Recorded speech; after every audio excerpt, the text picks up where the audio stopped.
Hello guys, हम लोग इस 12th क्लास एनसीईआरटी मैथ में एक्सरसाइज मिसलेनियस इंटीग्रेशन के पार्ट में मिसलेनियस एक्सरसाइज को डिस्कस कर रहे हैं, जिसमें हम लोगों ने क्वेश्चन नंबर 1 to 5 डिस्कस कर लिया है। उसके बाद 8, 9, 10 डिस्कस कर लिया है, जिसमें 6 और 7 नंबर क्वेश्चन छूटा हुआ है और बाकी अभी सारी एक्सरसाइज बाकी है। तो हम लोग इसमें अलग अलग टाइप से जब क्वेश्चन दिए हैं कुछ, तो हम आज जो है क्वेश्चन नंबर इसमें डिस्कस करेंगे। क्वेश्चन डिस्कस करेंगे 34 to 39, जिसमें है prove that the following. Exercise 34 to 39 यानी कि क्वेश्चन नंबर 34 से लगा के 39 तक, जो कि डेफिनेट इंटीग्रल का पार्ट है। तो आज हम लोग उसी को डिस्कस करेंगे, जिसमें पहला क्वेश्चन है क्वेश्चन नंबर 34। ये मिसलेनियस एक्सरसाइज हम लोग डिस्कस कर रहे हैं इंटीग्रल की, जिसमें क्वेश्चन नंबर 34 है। कह रहे हैं कि इंटीग्रेट करना है यानी प्रूफ करना है 1 to 3 dx upon X square X plus 1 is equals to 2/3 plus log of 2/3। कहने का मतलब है इस क्वेश्चन को सॉल्व करना है और जिसका आंसर हमको ये लाना है, यानी प्रूफ करना है कि इसकी वैल्यू ये हो, इसका मतलब इसका आंसर ये हो। ये हम लोगों को क्वेश्चन में डिस्कस करना है। तो सबसे पहले इसको हमें इंटीग्रेट करना है फंक्शन को। इसको अगर ये यहाँ 1 लिखें और ये dx लिखें, ऐसे अब दिख रहा है, तो इस फंक्शन को इंटीग्रेट करना है। अब बात आती है इस फंक्शन को इंटीग्रेट कैसे किया जाए। ये जो फंक्शन है इसको इंटीग्रेट कैसे किया जाए, तो आपको याद होगा एक्सरसाइज 7.5, इस टाइप के क्वेश्चन को इंटीग्रेट करने से पहले फंक्शन को ब्रेक करते हैं, किससे? पार्शियल फ्रैक्शन की हेल्प से। तो सबसे पहले ये जो फंक्शन है गिवन है 1/x स्क्वायर एक्स प्लस 1 को हम लोग इसका पार्शियल फ्रैक्शन करके फंक्शन को ऐसा कुछ बना लें, क्योंकि इसमें हम डायरेक्टली ना t मान सकते हैं ना कुछ ऐसा मान सकते हैं। तो पार्शियल फ्रैक्शन से फंक्शन को ऐसा कन्वर्ट कर लें जिससे कि हम लोग इस फंक्शन को इंटीग्रेट कर लें। तो इसका पार्शियल फ्रैक्शन, अब पार्शियल फ्रैक्शन में नीचे दो फैक्टर लिखे हैं, एक लिखा है एक्स स्क्वायर और एक लिखा है एक्स प्लस 1। तो जो एक्स प्लस 1 ये तो लीनियर है, लीनियर को a अपॉन समथिंग या b अपॉन समथिंग जो भी लिखना चाहेंगे लिख लेंगे। लेकिन जो क्वाड्रेटिक को है, जो पावर लगी है, क्वाड्रेटिक का मतलब पावर, यानी फैक्टर x जो है लीनियर ही है, उस पर पावर लगी है। तो इसको हम लोग कैसे लिखते हैं? a अपॉन एक्स और plus b upon X square, power लगी है। और जो ये वाला फंक्शन बचा यानी कि लीनियर फैक्टर बचा, इसको क्या लिख लेंगे? c upon x plus 1। Clear? अब पूरे इक्वेशंस को इस डिनोमिनेटर से हम क्या कर जाएंगे? मल्टीप्लाई कर जाएंगे। तो यहाँ क्या बचेगा? 1 इज इक्वल टू, यहाँ क्या बचेगा? a ऑफ x कैंसिल हो जाएगा, एक x बचेगा और एक x प्लस 1। जब इसको यहाँ भेजेंगे तो एक x कैंसिल हो जाएगा, x प्लस 1। जब यहाँ पर आएंगे b एक्स स्क्वायर कैंसिल हो जाएगा, क्या बचेगा? x plus 1। और प्लस जब यहाँ पर आएंगे तो c x प्लस 1 कैंसिल हो जाएगा, क्या बचेगा? x स्क्वायर बचेगा। ये ऐसे लिखा है। तो अब क्या करेंगे? अब हमको इसमें a, b और c की वैल्यू निकालना है। तो a, b और c की वैल्यू निकालने के लिए जो लीनियर है, यानी कि एक बार x प्लस 1, हम इसमें देखो दो वैल्यू तो बड़ा इजीली निकाल सकते हैं। एक बार x बराबर 0 पुट कर दें, एक बार जो लीनियर में लिखा है x बराबर 0 पुट कर दे, एक बार x प्लस 1 बराबर 0 पुट कर दे, और इसकी बात बाद में करेंगे। तो x बराबर जब 0 पुट करेंगे इसमें, तो फंक्शन जहाँ जहाँ x है वहाँ 0 हो जाएगा, तो ये तो 1 बचेगा। x बराबर 0 करने से ये पूरी वैल्यू 0 हो जाएगी, तो ये तो 0 हो गया। प्लस b, x 0 किया है तो ये क्या बचेगा? 1, और प्लस x 0 है तो ये भी 0 हो जाएगा। तो b इंटू 1 यानी b, तो b की वैल्यू कितनी आ गई? b बराबर 1 आ गया। कब? जब हमने x बराबर 0 पुट किया है। सेकेंड केस, अब एक बार x प्लस 1 बराबर 0 पुट कर दें।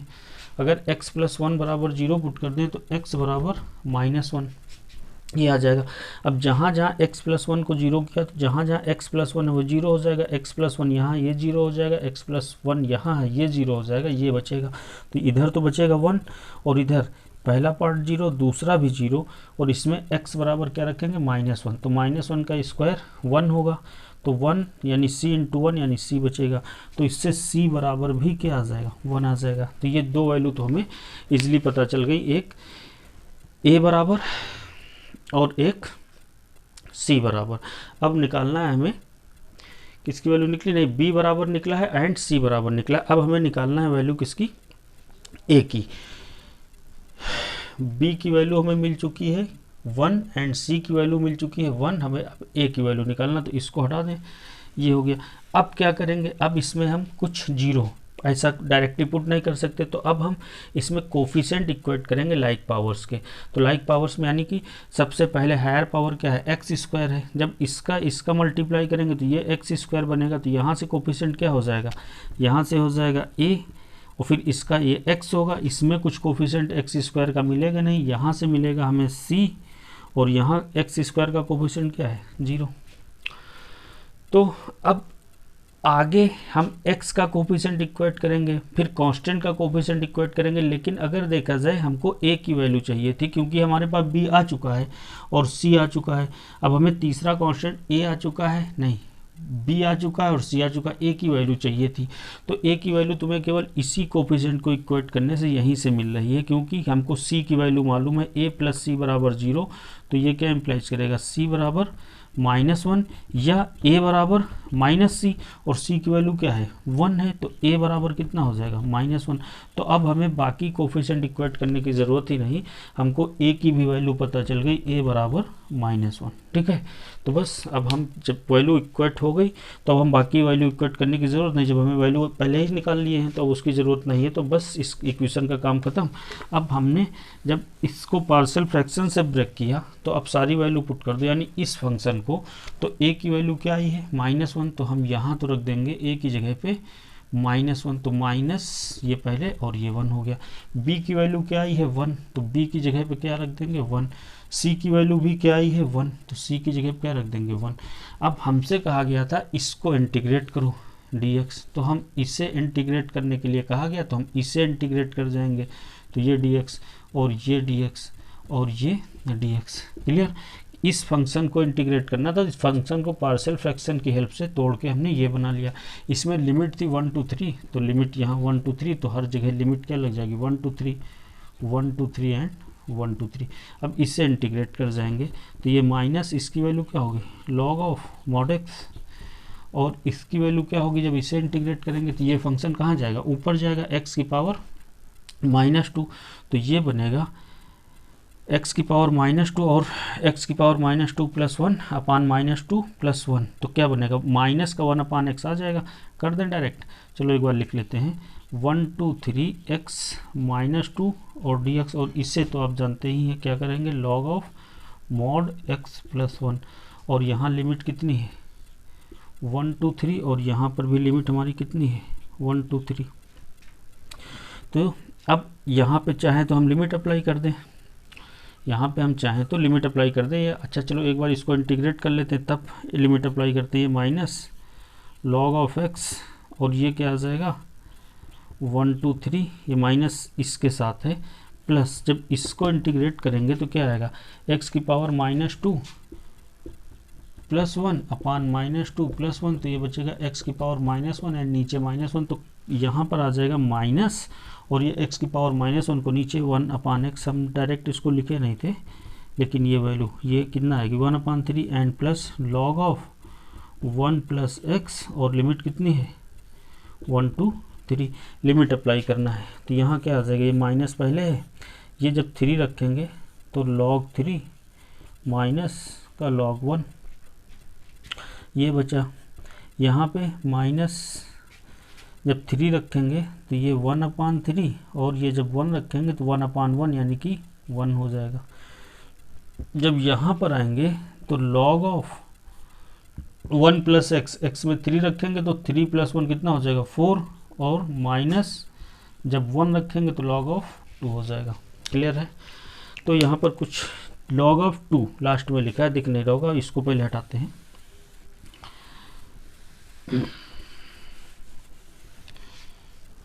तो ये इंटीग्रेट भी हो गया, इसको भी हटा दें, और ये तो ये वैल्यू आई सॉल्व होके माइनस ये आया log 3, और log 1 क्या हो जाएगा 0 हो जाएगा, तो यहाँ पे माइनस का log 3 ही बचेगा। इसको अंदर सॉल्व कर लें तो ये इधर जाएगा -3 1 माइनस 3 यानी कि -2/3, और इसकी वजह से ये बचा अंदर -2/3, और जब यहाँ पे आए तो ये बचा log 4 माइनस log 2। ठीक है, तो ये क्या बचेगा -log 3, और ये माइनस माइनस प्लस का 2/3, और इसको क्या लिख सकते हैं, 4 को लिख सकते हैं 2 की पावर 2, और 2 की पावर 2 का 2 पहले आ जाएगा, ये क्या बन जाएगा 2 log 2, और ये log 2, तो 2 log 2 और ये log 2 मतलब 1 log 2, तो 2 log 2 से 1 log 2 चला गया, क्या बचेगा log 2, तो ये आएगा माइनस का log 3 प्लस का 2/3 प्लस log 2। अब ये बन गया ऐसा, ये प्लस है, प्लस वाली वैल्यू पहले लिख लेते हैं, log 2 माइनस ये log 3 और ये प्लस 2/3, इसको हटा देते हैं यहाँ से, तो ये क्या बन गया, तो ये value log m minus n, तो इसको क्या लिख लेंगे log ऑफ 2/3, और ये प्लस का 2/3, और यही हमें रिजल्ट प्रूफ करके लाना था, और ये हो गया प्रूफ, यही लाना था प्रूफ, 2/3 पहले लिखा वो बाद में लिखा है। तो ये था क्वेश्चन नंबर हमारा, क्या था, डेफिनेट इंटीग्रल का क्वेश्चन था। जब हम लोग डेफिनेट इंटीग्रल में बहुत सारे ऐसे क्वेश्चन किए हैं जिसमें फंक्शन को हमने पहले पार्शियल फ्रैक्शन से ब्रेक किया। डेफिनेट इंटीग्रल में बस काम बढ़ता है केवल लिमिट को अप्लाई करना, बाकी तो सारा इंडेफिनिट वाला ही काम है। पहले तो फंक्शन को हमें इंटीग्रेट करना है, तो इंटीग्रेट जो फंक्शन को करते हैं वो तो इंडेफिनिट वाला ही काम है, बट डेफिनेट में क्या है, लास्ट में हमें लिमिट लगा देना है, और लिमिट अप्लाई करने के वाले केस में उसमें कांस्टेंट की कोई ज़रूरत नहीं होती, कांस्टेंट लगाने की ज़रूरत नहीं, हम केवल लिमिट अप्लाई कर देते। तो ये था हमारा क्वेश्चन नंबर 34। नेक्स्ट क्वेश्चन देखते हैं। नेक्स्ट क्वेश्चन नंबर 35 है, हमें इंटीग्रेट करके लाना है 0 to 1 x e की पावर x dx की वैल्यू दिखाना है 1 के बराबर है। तो इसको इंटीग्रेट करना है पहले इस फंक्शन को, तो इस फंक्शन को इंटीग्रेट करने के लिए फंक्शन ऑफ फंक्शन चल रहा है, यानी कि 2 वेरिएबल, यानी कि 2 वेरिएबल को कैसे इंटीग्रेट करते हैं वो वाला कॉन्सेप्ट हम इसमें लगाएंगे। तो हम इसमें मानेंगे फर्स्ट और सेकंड फंक्शन। तो फर्स्ट फंक्शन किसको मान लिया जाए, x को मान लिया जाए, और e की पावर x को क्या मान लिया जाए, सेकंड फंक्शन। तो क्या फार्मूला होता है, फर्स्ट फंक्शन यानी x integration of second function यानी कि e की power x dx minus integration differentiation of first function यानी कि x का differentiation into integration of second function dx and whole dx। और यहाँ पे लिमिट साथ में भी चल रही है, इसकी लिमिट क्या चल रही है 0 to 1, और यहाँ पे 0 to 1, या लिमिट बाद में लगा देंगे तो ये आ जाएगा। तो अब पहले हम इसको इंटीग्रेट कर लें, तो ये आ जाएगा x e की पावर x आ जाएगा, हाँ तो ये आएगा, इसको इंटीग्रेट किया तो यहाँ देखो, ये इसको अगर इंटीग्रेट करेंगे इस वाले को तो अंदर एक बार फिर इंटीग्रेशन है, तो यहाँ लिमिट बाद में लगा लेंगे, यहाँ एक ही बार इंटीग्रेट होना, यहाँ लगा लेते हैं। तो x और इसका इंटीग्रेशन क्या होगा e की पावर x, तो यहाँ लिमिट कितनी है 0 to 1 माइनस, यहाँ भी चाहो तो आप यहाँ लगा लो क्योंकि इसका तो लास्ट में होना ही होना है 0 to 1 d/dx का 1, और इसका यहाँ लगाने की जरूरत नहीं क्योंकि ये फिर इंटीग्रेशन के अंदर आ रहा, तो ex × 1, तो कितना बचा ex, लिमिट क्लियर है ना, कि लिमिट हमने कहाँ लगाई कहाँ नहीं, या हम बाद में लगाते हैं। तो जहाँ पर लगाना लिमिट को सबसे लास्ट में ही अप्लाई करना, तो यहाँ का तो फाइनल इसके बाद इंटीग्रेशन होना है, तो लगा लिया। यहाँ पर लगाने की ज़रूरत है क्योंकि इंटीग्रेट होने के बाद वो फिर इंटीग्रेट के अंदर ही आना था, तो लिमिट तो इंटीग्रेशन करने के बाद ही अप्लाई करेंगे। तो यहाँ लिमिट इस पर लगा दिया बाहर, और अंदर ये आ गया। तो अब यहाँ जो आया x e की पावर x और 0 to 1 माइनस इसका एक बार इंटीग्रेशन क्या होगा e की पावर x ही होगा, और ये क्या हो गया 0 to 1, लिमिट अप्लाई कर दो यहाँ पे। तो यहाँ पे जब 1 रखेंगे 1 × e की पावर 1, और जब 0 रखेंगे तो वो 0 आ जाएगा, माइनस यहाँ e की पावर 1 माइनस e की पावर 0, तो ये बचा e, और ये e साथ में माइनस को भी खोल रहे हैं, तो ये माइनस e, और e की पावर 0 क्या होता है 1, और ये इस माइनस की वजह से क्या हो जाएगा +1, तो ये कैंसिल हो गया, क्या आ गया 1, और ये प्रूफ हो गया। हमको इसको 1 के बराबर ही प्रूफ करना था, आसान क्वेश्चन था। ये था क्वेश्चन नंबर 35। नेक्स्ट क्वेश्चन करते हैं। नेक्स्ट है क्वेश्चन नंबर 36, हमें प्रूफ करना है -1 to 1 x की power 17 cos 4x dx is equal to 0, इसको 0 के बराबर दिखाना है। तो हम देखो एक प्रॉपर्टी जानते हैं कि प्रॉपर्टी होती है -a to a fx dx की वैल्यू 0 होगी अगर कब, जब fx हमारा ऑड फंक्शन होगा, ऑड फंक्शन होगा। ये एक प्रॉपर्टी जो कि हम लोग पीछे बहुत बार यूज कर चुके हैं, और इसकी value 2 times 0 to A F X D X होती है जब एफ एक्स हमारा इवन फंक्शन होता है। तो हमको 0 दिखाना है, इसका मतलब ऑड फंक्शन का केस है, तो हमने केवल वही लिखा। और ऑड चेक कैसे किया जाता है, फंक्शन में x की जगह -x रिप्लेस करो, फंक्शन की वैल्यू क्या आनी चाहिए, माइनस टाइम एफ एक्स। तो हमारा जो फंक्शन है वो हमारा ये गिवन है कि हमारा जो एफ एक्स गिवन है वो x की पावर 17 एंड cos 4x ये है।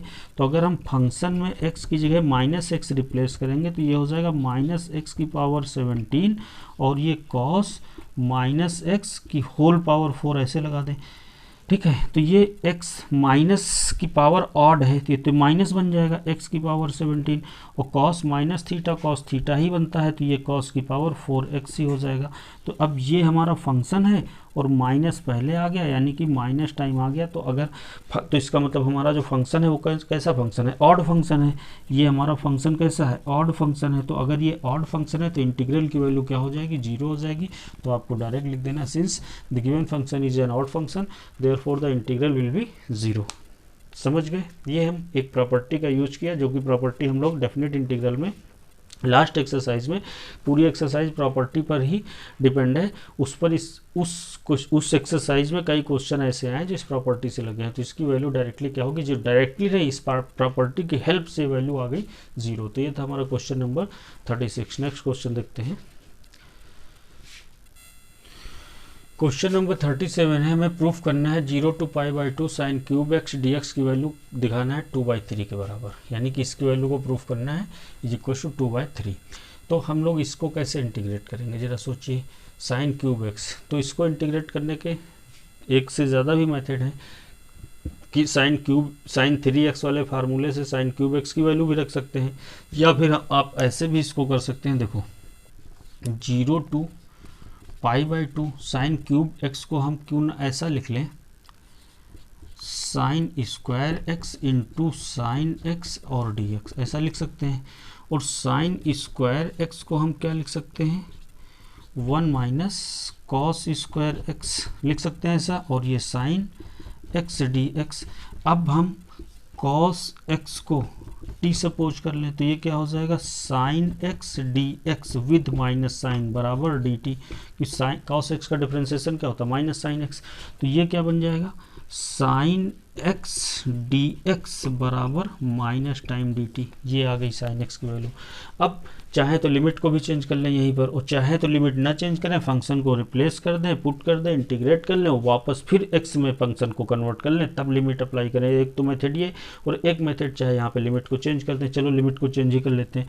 तो जब कॉस एक्स बराबर टी हमने पुट किया, तो जब कॉस एक्स में एक्स जब लिमिट क्या है, लोअर लिमिट क्या है 0, जब एक्स 0 है तो कॉस 0 की वैल्यू क्या होती है 1। तो जब एक्स 0 है तो टी क्या होगा, 1 होगा। और जब x π/2 है, जब x π/2 है, अपर लिमिट π/2 है, तो cos π/2 यानी cos 90 0 होता, तो उस केस में t क्या होगा, 0 हो जाएगा। तो ये वैल्यू तो हम लिमिट भी चेंज कर सकते हैं। तो जब 0 पर x 0 है तो t की वैल्यू क्या आई है, 1 आई है। और जब π/2 है, x π/2 है, तो t की वैल्यू क्या आई है, 0 आई है। ठीक है, और क्या लिखना है, हमने 1 माइनस कॉस एक्स को टी माना है, कॉस एक्स को टी माना, तो यहाँ क्या बन जाएगा टी स्क्वायर, और साइन एक्स डी एक्स की जगह क्या लिख सकते हैं, माइनस टाइम डी टी। तो ये माइनस और ये डी टी। ठीक है, एक तो तरीका ये हो गया। अब क्या किया जाए, अब इसे इंटीग्रेट कर लिया जाए, या एक काम ये कर लें, इस लिमिट को अप डाउन कर लें, तो ये साइन हमारा क्या हो जाएगा, चेंज हो जाएगा। चाहे ऐसा कर लें और चाहे ऐसे ही कर दें। देखो अगर हम इस लिमिट को 0 to 1 कर ले तो हमारा माइनस क्या हो जाएगा, प्लस हो जाएगा, और 1 माइनस टी स्क्वायर और डी टी, ऐसा कर सकते हैं। ठीक है, क्या बचा, अब इसे इंटीग्रेट किया जाए तो ये बन गया फंक्शन, क्या आ गया, ये इसका इंटीग्रेशन क्या आएगा टी, और इसका क्या आएगा माइनस का टी क्यूब अपान 3, और लिमिट क्या है 0 to 1।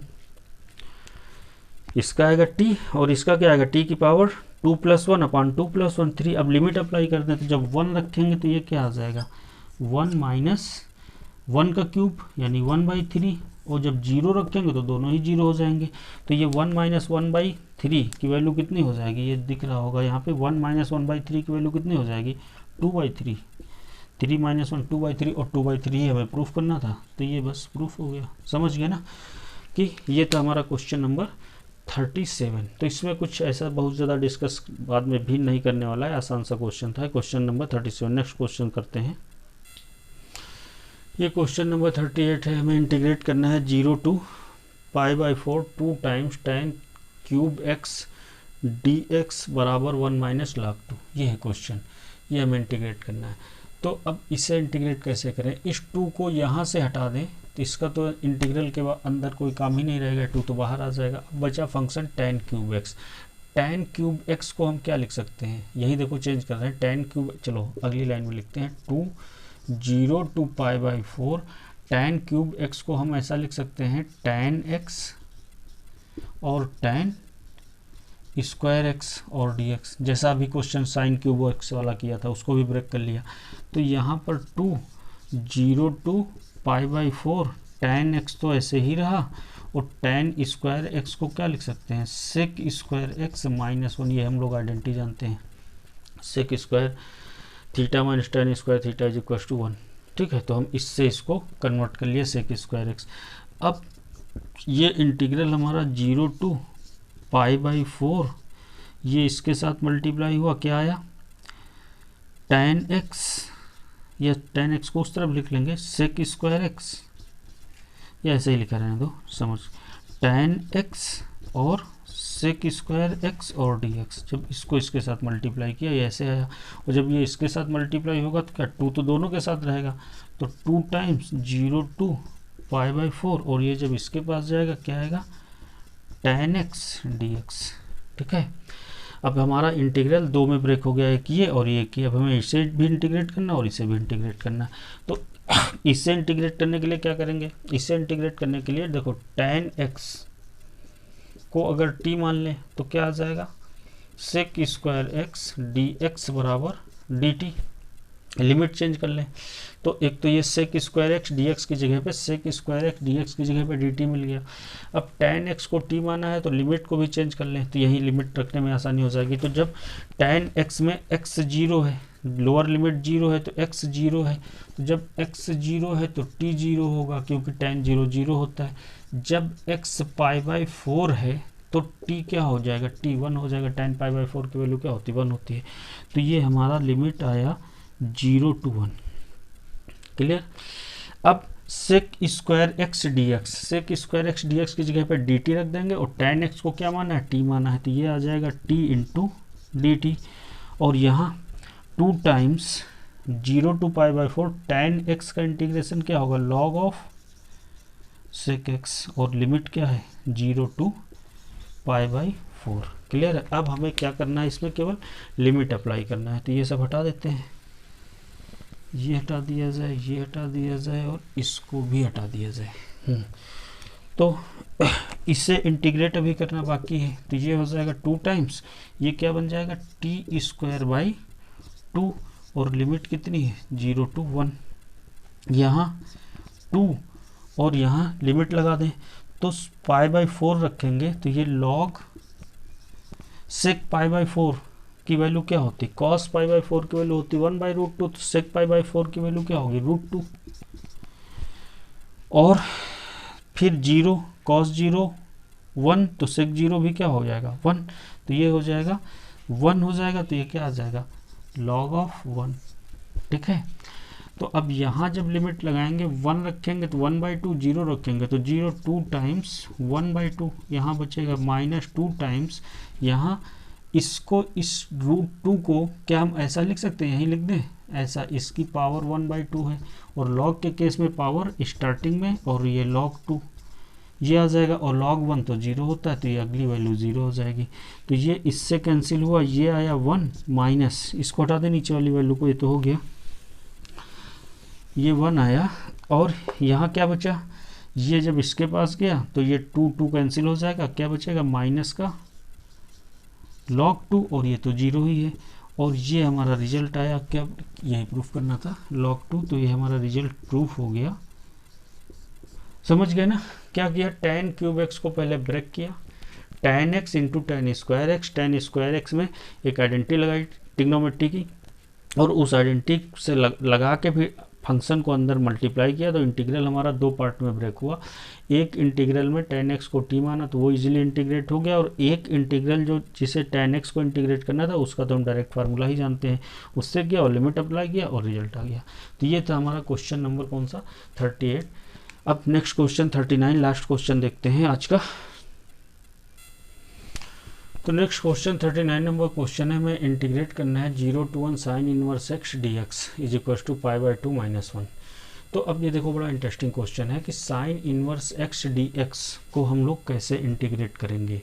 ठीक है, अब बाकी क्वेश्चन नॉर्मल है कि लिमिट अप्लाई करना, उसका रिजल्ट लाना, वो तो बात की बात है कि हमें फंक्शन की बात हम कर रहे हैं। जो sign inverse X D x, कोई भी फंक्शन अगर इनवर्स वाला मिले, sign inverse x, cos inverse x, tan inverse x, उसे कैसे इंटीग्रेट करेंगे। तो यहाँ पर तो देखो इसमें हम लोग क्या करेंगे, जैसे कि हम फंक्शन लॉग एक्स को कैसे इंटीग्रेट करते हैं, तो हम वहाँ पर क्या करते हैं, इसमें एक 1 अपनी तरफ से लगा लो।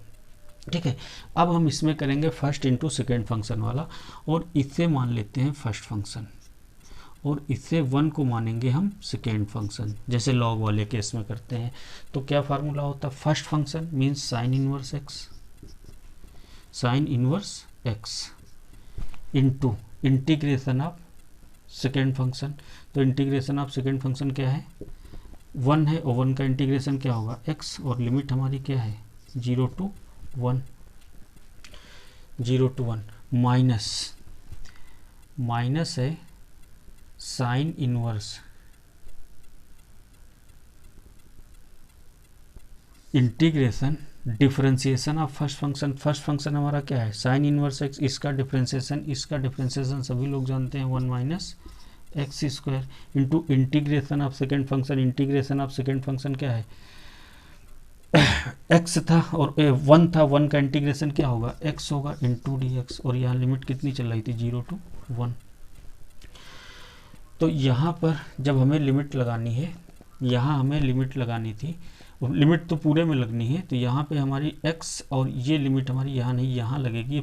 इंटीग्रेशन का ये पार्ट आया है, तो लिमिट हमारी x को पहले लिख लेना कि इधर x नहीं अच्छा लगेगा, इधर लिख लें, और लिमिट हमारी इसमें लगेगी, क्योंकि ये भी इंटीग्रल का ही पार्ट था, तो इसमें हमारी लिमिट लगेगी। क्यों समझ गए ना, लिमिट तो हमारी इसमें भी लगेगी, क्योंकि ये इंटीग्रेशन करने का ये फार्मूला कुछ ऐसा है कि हमारा इंटीग्रेशन मतलब ये पूरा फंक्शन इंटीग्रेट होना है, तो इंटीग्रेशन उस फार्मूले का पार्ट है कि इसमें फर्स्ट और सेकेंड फंक्शन, तो ये फंक्शन हमारा इंटीग्रेशन से बाहर आ जाता है, लिमिट तो दोनों में ही लगेगी ना। तो यहाँ तो लिमिट लगेगी 0 to 1, और यहाँ 0 to 1, अब इसे इंटीग्रेट करना रह गया, तो यहाँ लिमिट अप्लाई कर बाद में ही कर देंगे। तो ये हो जाएगा x साइन इनवर्स x, और ये आया 0 to 1 माइनस, इसे इंटीग्रेट करने के लिए x यहाँ से हटाओ, इसके पास लिख लो। अब इसे इंटीग्रेट कैसे किया जाए, dx को थोड़ा नज़दीक ले आओ। देखो इस 1 माइनस एक्स स्क्वायर को अगर t मान लिया जाए तो -2x dx बराबर dt हो जाएगा, तो x dx बराबर माइनस का 1/2 dt हो जाएगा। x उधर भेज दिया, तो x dx की जगह पे तो -1/2 dt लिख देंगे। अब लिमिट को भी चेंज कर लिया जाए, तो लिमिट जब 0, लोअर लिमिट जब 0 रखेंगे तो x बराबर 0 रखेंगे, तो t बराबर क्या आ जाएगा 1 आ जाएगा। जब x 0 है तो t क्या है 1 है, और जब x 1 होगा तो t क्या होगा 0 होगा। x जब 1 है, 1 का स्क्वायर 1, 1 माइनस 1 0 हो जाएगा। तो अब देखो x dx की जगह में -1/2, तो माइनस यहाँ ऑलरेडी है, तो ये क्या हो जाएगा प्लस, और 1/2 बाहर निकाल लें, और x dx की जगह पर dt रखेंगे, तो ये 1, और इसको t मान लिया है, तो √t इंटू dt, और लिमिट क्या आई है, जब लोअर लिमिट हमने क्या रखा था x बराबर 0 रखा था, तो t बराबर क्या आया था 1 आया था, तो ये 1 आया था। जब x बराबर 1 रखे थे, जब x बराबर 1 रखे तो t बराबर क्या आया था 1 रखे, तो t बराबर क्या आया था 0 आया था। क्लियर है। अब चाहे इस लिमिट को पलट लें या ऐसे ही रहने दे, पलट लेंगे तो साइन चेंज हो जाएगा। जैसे एक क्वेश्चन अभी पहले किया था, नहीं पलटते इस बार, उस बार पलट लिया था, इस बार नहीं पलटते, ऐसे ही लगाते हैं। तो यहाँ पर अब देखो इसको फिर एक बार ऐसे ही लिख लिया जाए, लिमिट दोनों में एक साथ ही अप्लाई कर देंगे, तो ये हो जाएगा 0 to 1 प्लस 1/2, इसका इंटीग्रल क्या हो जाएगा, ये पावर ऊपर चली जाएगी तो ये t की पावर माइनस हाफ ऊपर जाएगा, माइनस हाफ प्लस 1, तो माइनस हाफ प्लस 1 और नीचे minus half plus 1, minus half plus 1 यानी नीचे हाफ बचेगा, तो यानी नीचे 1/2 बचेगा तो उसकी वजह से वो 2 ऊपर आ जाएगा और ऊपर t की पावर हाफ बचेगी यानी कि √t हो जाएगी, √t हो जाएगी और ये लिमिट क्या 1 to 0, ठीक है, लिमिट 1 to 0, ये 2 से 2 कैंसिल हो गया, यहाँ लिमिट लगाओ भाई, तो जब 1 रखेंगे तो x 1 हो जाएगा, साइन इनवर्स 1 क्या होता है π/2, और जब 0 रखेंगे तो 0 ही हो जाएगा, तो ये वैल्यू तो ये आ गई, यहाँ पे प्लस तो अब यहाँ तो ये 1/2 ये कैंसिल हो गया, तो यहाँ जब 0 रखेंगे तो ये 0 हो जाएगा और जब -√1 रखेंगे तो ये 1 हो जाएगा, तो ये आ गया, तो यहाँ तो बचा π/2 और ये बचा -1, ये रिजल्ट आया और ये रिजल्ट और यही रिजल्ट देखो हमें प्रूफ करना था, तो ये था क्वेश्चन का रिजल्ट, समझ गए। 39 नंबर क्वेश्चन। तो गाइस हमने एक टाइप के क्वेश्चन 34 to 39 आपके एक्सरसाइज में एक पास हैं जो प्रूव द फॉलोइंग करके, ये कितने क्वेश्चन है 1 2 3 4 5 6 क्वेश्चन जो थे डिस्कस कर लिए। तो हमारा जो मिसलेनियस का पार्ट डिस्कस हुआ 1 to 5 क्वेश्चन डिस्कस हुए, बीच में 6 और 7 नंबर छूटा है, फिर 8 9 10 डिस्कस कर लिए और ये 34 to 39 डिस्कस कर लिए। तो हम ये मान के चलते क्वेश्चन आपको जरूर समझ में आएंगे, पसंद आएंगे और अच्छे क्वेश्चन है। आपके एग्जाम पॉइंट ऑफ व्यू से मिसलेनियस एक्सरसाइज जो है आपकी बुक की एनसीईआरटी बुक की बहुत ही इंपॉर्टेंट है, आपको करना है, लगाना है और लगा भी लिया है। अब हम लोग लगभग इसका हाफ पार्ट कवर कर चुके हैं मिसलेनियस का, जो बाकी बचा है 1-2 वीडियो में 1-2 लेक्चर में हम इसको फिनिश करते हैं। तो आप इनको तैयार करिए। और ये एक इंटीग्रल में हमने बताया था कि साइन इनवर्स x का इंटीग्रेशन क्या है 1 अपनी तरफ से, जैसे log x का किया है हम लोगों ने, log x को एक 1 अपनी तरफ से असाइन करके या एज्यूम करके, और तब हम लोग इसको फंक्शन ऑफ फंक्शन से क्या करते हैं, 2 फंक्शन वाला फार्मूला लगा के इंटीग्रेट करते हैं। तो गाइज आप इसको तैयार करिए, हम लोग मिलते हैं नेक्स्ट वीडियो में। Thanks for watching, thank you.